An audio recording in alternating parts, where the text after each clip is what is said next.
analysis side and less so on the mathematical numbers side.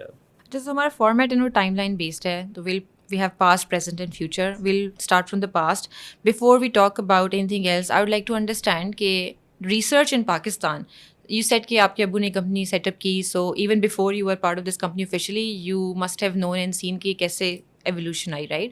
So what was research in Pakistan پہلے, and how did it come about, and what you feel like is the best way اس research نے contribute کیا towards the growth اور prosperity of this country? So the firm's name comes from Gallup, and this Gallup person was Dr. George Gallup, who used to teach at Princeton University.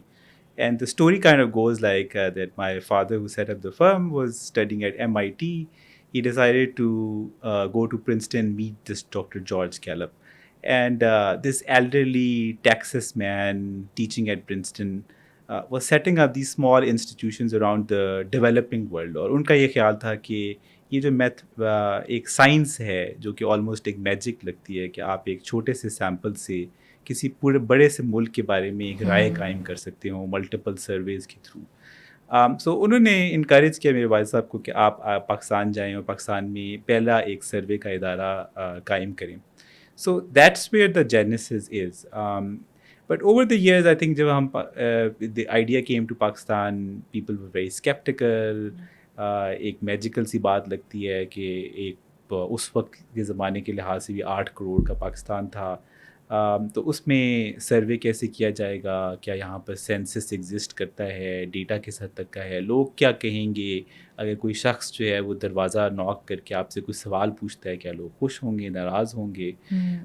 اور مگر ہم نے پچھلے 30-40 سال میں ایک نہ صرف اس کو ایک سائنس کو ایکشن میں کنورٹ کر لیا بلکہ ایک سائنس کو ایک انڈسٹری میں کنورٹ کر لیا. سو اس وقت جو سروے ریسرچ ان پرٹیکولر ہے, اس طرح کی تقریباً 20 کمپنیاں ہیں. اسی کے ساتھ ساتھ آئی تھنک تسلسل میں جو ریسرچ کلچر ہے پاکستان میں کہ اگر آپ کانورسیشن کرتے ہیں تو آپ کے پاس کوئی ڈیٹا یا نمبرز ہونے چاہیے. اگر آپ کانورسیشن کرتے ہیں تو آپ صرف تخمینوں کے بجائے آپ کسی ریسرچ کا حوالہ دیں, کسی کوئی سائنٹیفک میتھڈ یوز کریں, اپنے بائسز سے باہر نکلنے کی کوشش کریں. تو over the past 40 years the industry has developed, the survey method has developed, the general big data around that flows around has significantly improved as well. اور اس نے آسان کیا ہے لوگوں کو اپنے بائس سے باہر نکلنے کے لیے.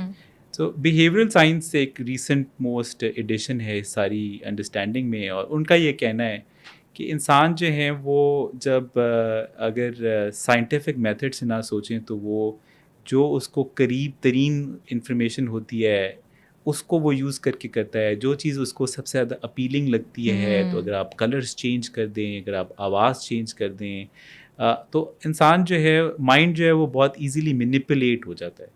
And therefore the need for a scientific organized fact-based matter تاکہ آپ بائسز سے آزاد ہو کر کوئی اچھی ڈیسیجن میکنگ کر سکیں. اور وہ ڈیسیجن میکنگ کوئی ایسی نہیں ہے کہ آپ حکومت ہی کی لیول پہ ہوں, آپ کاروبار کے لیول پہ ہوں.